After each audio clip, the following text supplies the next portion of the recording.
Yeah, I think so. Just the atmosphere and the style of play and everything. It's been such a fun experience so far, and yeah, we're just trying to claw our way back at this point. When it's fun, does it make it more, not a challenge, but confidence? Does it just continue to grow for you?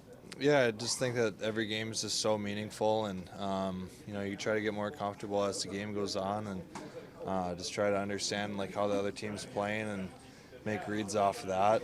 And yeah, I think as the series has gone on, yeah, it's just been better. Tyler, key moment, creating that turnover with Morgan Riley and getting the puck to send us over the overtime goal. What did you see in that play, and what were you thinking? I don't know. I just tried to get a shot on net, and the puck got whacked up to Sandy, and yeah, he just made a nice shot on net, and yeah, happy to see that one go in. There was not much there, but yeah, just happy to see him score. There's some players rise to the occasion of playoffs, and that's how you make your reputation. I'm just curious, are you that type of player where you thrive in playoff atmosphere? I don't know. I think I've had the same mentality all year. Just go out there and play my game, and I play a certain style that maybe in playoffs I can be more physical, and that's just my style of play. Just simple, hard, fast. That's just how I like to play, and I guess that's more of a playoff style, but I wouldn't say like anything like that. So. Travis Green has mentioned to us over the last few days. He's commented on your growth as a player throughout this year. What are some details you've worked on to adjust to being an everyday pro hockey player, not just on the ice, but just how you carry yourself off the ice as well?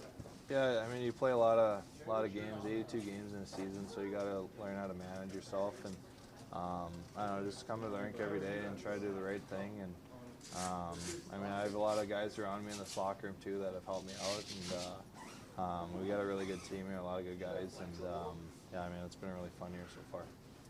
Travis Green also mentioned that some of the coaches have been just helping you with attention to detail, but making sure you maintain your confidence. What's one of the biggest pieces of advice off of the ice that you've received about improving yourself?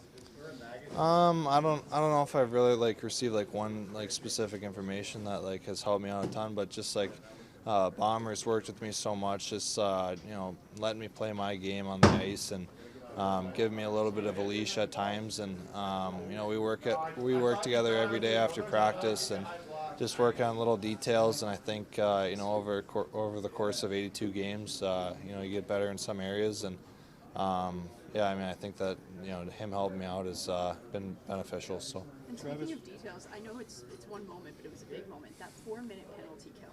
How much belief does it give the team in this entire series to know you can get through a moment like that? Oh, absolutely. That was awesome. You see, that happen. It happens in games. Guys get a high stick here and there, and 4 minutes goes up on the clock, and you're just trying to, help the boys out, stay calm on the bench, and yeah, we just, stuck to our structure that we like to play, and yeah, shut them down for that 4 minutes, and it gave us a little bit of confidence, and yeah, we went out there and finished the game off after that. Travis Green talks about he gave you some tough love this year. I'm guessing can you explain how tough the love was? I don't know. They give you a leash at times, and sometimes being a younger player, your leash can be shortened at times, and I go out there and I try to make the right plays, but at times I don't always make the right play, and he's got to get on me for that, and it's all for the right reason, and yeah, he's definitely gave me a hard time at times, but he's been a great coach to me this year, and I think that he's helped my game grow a little bit. Travis also talked about how don't carry the weight of the next game over these last 2 days after you guys won. How have you been trying to just mentally step away a bit? Yeah, let's take it one day at a time. You can't win 3 games without winning the first one. So, I think that we just go out there and play our style, and I think that we're playing very good 5-on-5 against them, and we just gotta maybe put a couple more away on power play and just keep doing our structure on penalty kill, and yeah, I think that we've been playing well against them, and we just gotta keep going. How has your mental strength as well allowed you to get more comfortable, especially going into Game 5 now in a hostile environment? Yeah, I don't know, just stick to the basics, I think. We've been playing hockey our whole lives. We all, played together 82 games this year already. We know what we're all supposed to do out there, and as long as we do that, we'll have a good chance of winning. So. Tell us about lobbing some shots at Solars. I mean, respect the question, but I mean, I think it's just kind of something that the league dealt with, and excited to kind of move on past that, and looking forward to Game 5. How do you get under the skin of any player for Game 5? Because that's an important thing for you. Yeah, I mean, just play between the whistles. I think, my game is to play hard, get in on the forecheck, be physical. That's kind of been my game. So I know, that's what I'm going to continue to do, but maybe save the warm-up stuff for another day. But I'm just looking forward to, bring energy on that fourth line and come in and try and, hang on to pucks, get in on the forecheck, and wear the other team down. And I think our line as a whole has done a good job of that last couple games. I can appreciate the sensitivity of the questions, but I'm curious if you've noticed like other warm-ups and going, well, it seems that. I haven't got a chance to watch too much of the playoff games, but I think there was something last night or something that I saw online. Yeah, with Montreal or whatever. So. League obviously doesn't like it. Well aware of that, so just try and play between the whistles, like I said, and then just focus on helping the team. Were you surprised though, like that there was any incident whatsoever or issue? From the fine? Yeah. Was I surprised? Yeah. It's a trick question, is it not? No, I just maybe a little bit. Yeah, I guess I'll just say this. I played with them. With Stoli numerous times in my career, and probably talked to him once a week. So I haven't talked to him since the start of the series. Obviously, we'll save that for after, but he's playing really well for him right now. So he's playing the best hockey of his career, and happy for him. Nick, you've played. Sorry, go ahead. Do you know how to get under his skin if you wanted to? Yeah, I do. Clearly, shooting pucks at him isn't the play because he's been lights out for them, but. Just think we got to get a little bit more traffic in front of them and, beat them that way. Nick, you've won a lot of playoff games, including the biggest one of all to get a Stanley Cup. For a lot of players in this locker room, that was their first win. How do you notice that increased the confidence and belief for this team? Yeah, I think the first one is nice to get out of the way. I think, looking back on the series, I think Game 1 maybe special teams weren't great, and then Game 2 I thought we were much better. They get a bounce in overtime, and then Game 3, I thought was probably our worst game. I thought we were just okay, and then I thought last game was probably our best of the series. But in saying that, I think we still have another gear to get to. I think, no other place to do it on the road. I think with our backs against the wall, we're going to see our best tomorrow night. Nick, do you think tomorrow you could plant a seed of doubt? Yeah, we're just trying. We can't win the series tomorrow. I think our main focus is obviously just going to go there and win one game. I think. They're going to have their crowd behind them. They're going to have lots of energy and being at home. And I think, if we can, win one game, take it period by period, not try and get too far ahead of ourselves and win one game, make them come back to Ottawa and use our crowd to our advantage for Game 6 and then get another one there. And then, anything can happen in Game 7. You're one of the only players that's ever come back from down 3-0 in a series with Giroux? the Claude. Mr. Giroux? That's okay. Table for one? That's okay. Have you brought that up amongst this group? It's been said, but there's not much to say. Guys are pretty smart. They know that it's a tough task, but at the end of the day, we just got to worry about Game 5 right now. What do you remember about the 2010 comeback? We lost the first three games, but we felt like it could have went either way, and we weren't changing anything. We just believe in our game, and it's tough to do, but you have to go one game at a time. Do you think the margins in this series, Claude, have been pretty slim? Like you could just as easily be in a way better position here? Well, yeah. That's easy to say. Anytime you have 3 games in overtime, it could go either way. I think we did a good job Game 4 in overtime, sticking with it and just keep playing our game. For so many players in this locker room, that was their first playoff win. How do you think that changes the confidence of this group? It's a lot more fun to win for sure in the playoffs, and makes us believe a little bit more. And the way we did it too, it just there was a lot of pressure. You know, there's one more goal in our net and season's over. So, but guys did a good job. And that 4-minute penalty kill too. I know it's just a moment of a game, but when you kill something like that off, does that give you even more belief in a series like this? Yeah, I mean, anytime 4 minutes against their power play, you know you have to be at the top of your game to help Ollie, and I think we did a good job of killing that. Claude, tu as parlé en anglais de 2010 quand vous aviez l'impression que vous aviez gagné, que vous aviez vraiment rivalisé dans les 3 premiers matchs. Est-ce que tu as l'impression de voir des similarités entre le groupe de cette époque-là et les sénateurs de cette année? Ouais, c'est dur à dire. Premièrement, à cause ça fait vraiment longtemps de ça. Puis, mais je pense que n'importe quoi qui est arrivé dans le passé, ça va pas changer la façon qu'on veut jouer puis la façon qu'on veut être comme équipe. Y a-t-il quelque chose, par exemple, un petit déclic qui s'est fait dans cette période-là que pourrait vous servir dans cette série-là, quelque chose? Un peu de confiance, savoir qu'on est capable de gagner. Puis, c'est sûr que jouer à Toronto, ça va être un bon test pour nous autres, mais notre focus, c'est de vouloir jouer Game 6 à la maison. Sur vos unités spéciales, y a-t-il quelque chose de spécial que vous avez fait dans le match précédent, de différent des 3 matchs, ou c'était juste business as usual? Non, je pense business as usual. Je pense que ils ont eu une coupe de bounce au début de la série sur leur avantage numérique. Puis, les gars, ils ont fait une bonne job. How valuable was it to get? No. How valuable was it to get a full skate in a full practice in the middle of the playoffs? It doesn't happen very often. I think the extra day off helps. I think it's helped our group. I'm sure they'll say the same thing. It's helped them. When you play 4 games in 7 days, there's not only physically but emotionally as well. One of the messages you told your team following that win was don't carry the weight of the next game for the next few days. How have you hoped that they spend their day off yesterday and try to get away from the game today?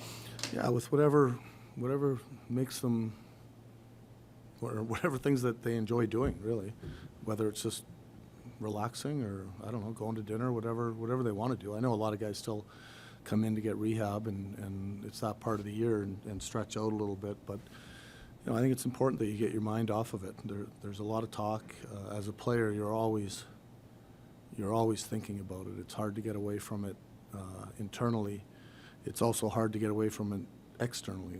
Everyone you talk to wants to bring up the series or the games, the playoffs, and that's the exciting part. That's not a bad thing, but I think it is important if you can just get away and do something that isn't hockey related. And we've talked about winning the day a lot, and sometimes winning the day is giving yourself a mental break. How do you go about unwinding and getting away from all of this? You know how, firsthand. No, I mean, it's still different for coaches, obviously. It's a couple extra days that you get to watch the game for a little longer. But, also with our staff, we wanted to make sure we kept them fresh yesterday. And again, emotions run high. Mental breaks are important. I feel like I ask about this all the time, but have you been impressed, Travis, with the way through this series your team has stayed here? Yeah. You need to carry that, Yeah, I have. I think a lot of it comes back to the regular season. Playing through games that really mattered for a while, losing some games earlier in the year that we felt like we were playing pretty good hockey, and not hitting the panic button and understanding that, it's a long season and you're going to go through some things you don't like. I think that helped us. But it's important in playoff hockey for sure to, not only during the game, but from game to game, that you reset. Claude Giroux has done this in his career. Mm-hmm. He's been part of a reverse sweep. Does that mean anything? That probably means something if you do it. Yeah. So, leave it at that. Has he shared anything to this group in the last couple of days? You'd have to ask him. I'm not with them as much as you'd think. What have you thought of Dylan Cousins' first, playoff experience so far throughout this series? Yeah, he's been good. I like. I mean, obviously, he's a good player first and foremost. It's a tight checking series, but I think he's been good. He's a big body. He's hard to handle. He's been physical when he needs to be, and he's kind of got that frame that is built for playoff hockey, and obviously, this is his first taste of it as well. So, but yeah, we like him. He's a good player. We anticipated that you might move up Fabian Zetterlund up and down the lineup, and you have through the first few games. What have you liked from him on just about every line that you've put him on through these first 4 games? When you say what have I liked of him, what I like about him is that he's a good hockey player. He's fast. He's sturdy. He's still young too. He's still learning the importance of certain parts of the rink and being ultra competitive, shift in, shift out. But he's definitely built for it, and he's fast enough, and he's competitive, and can shoot the puck. There's a lot to like about him. Go ahead. Someone told me once that Amadio was a bit like a Swiss Army knife. Can Zetterlund put him, like, in his future become that kind of player where he, Yeah, I think, it's hard to say with a young player that you haven't coached that long what exactly his ceiling can be, but he's got the makings of a guy that could kill penalties, that could, play up and down your lineup, play a physical game if needed, and, and play when it matters, when it counts, when you need to win. And that's ultimately what you need out of all your players. Zach McEwen had a very emotional post a couple of months ago about losing his dad and took some time off. Having him back at practice, what does that mean to the group? It was nice.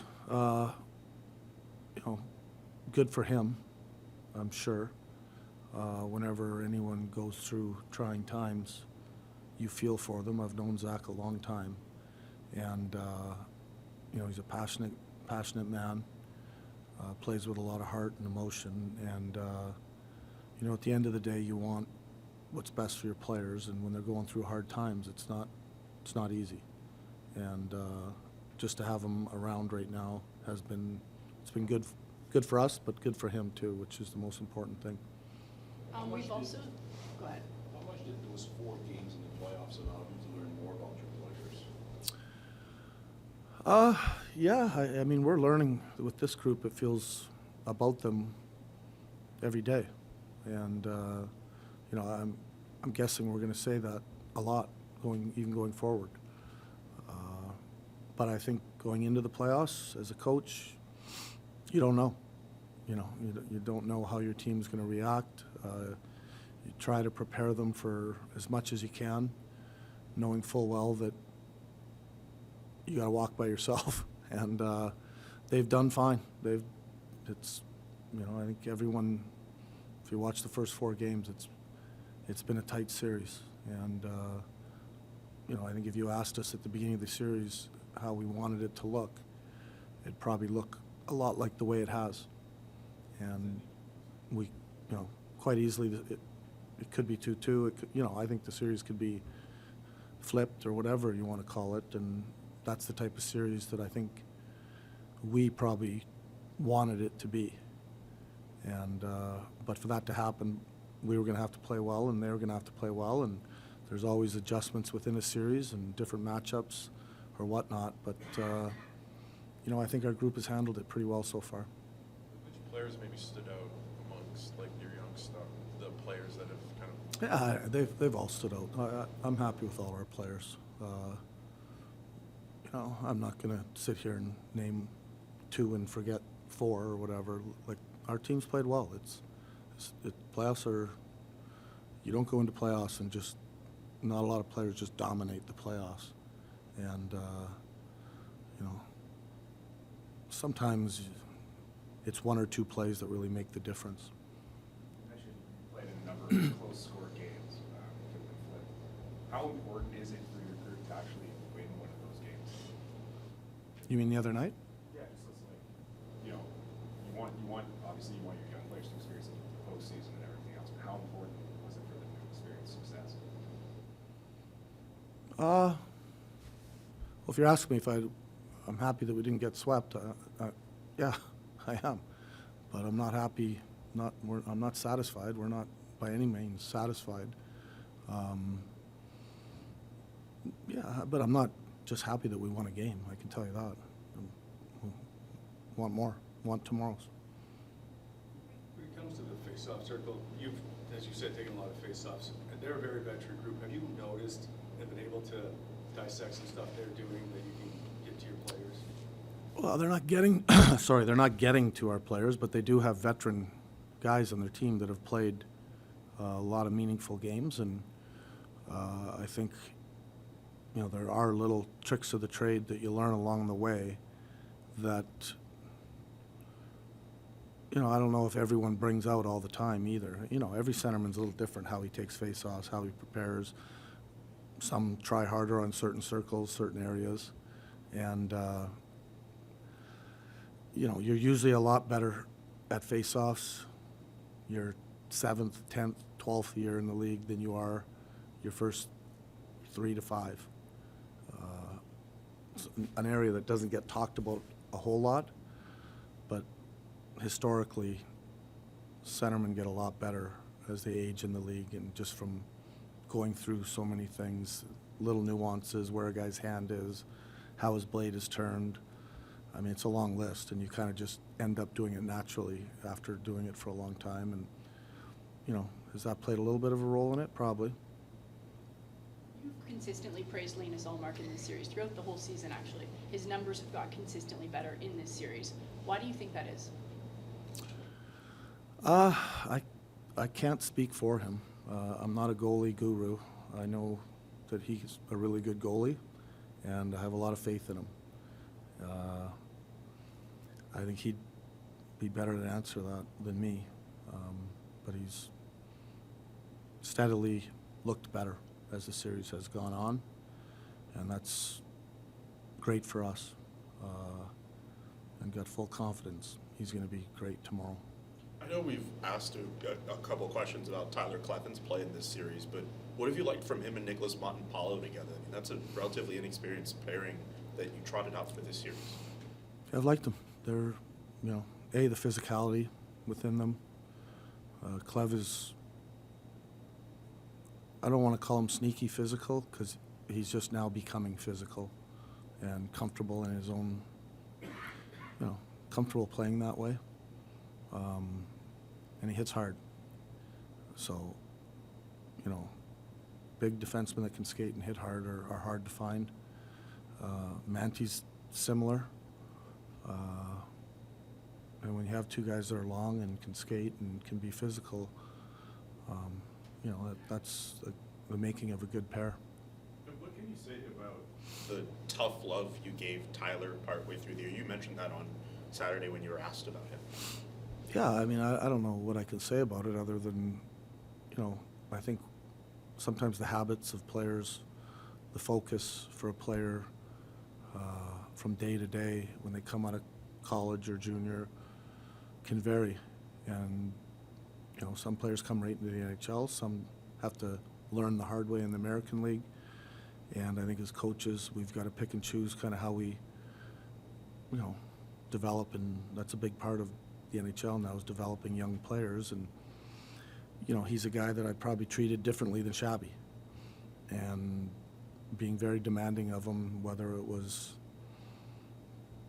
being late for a meeting, or not quite focused in a meeting, or not, where every detail matters, and and making him accountable to his play, yet still playing him. And Bomber's done a great job helping him, teach him, work with him emotionally, make sure he doesn't lose his confidence, yet still be demanding, and kind of try to fast track him the best way we can without making sure a player doesn't lose his confidence. Guys, look at the room pretty quickly for players, so if you need one or two more questions. I guess just what's that challenge as a coach, when you have young guys like Kleven, Timmy, Brady, that you want to develop, but at the same time you want to, instill. That's not challenging. That's part of, I think when I took this job, I knew exactly where the team was at, and we're still wanting to win and trying to win, and yet still the exciting part is that the players are still young and developing.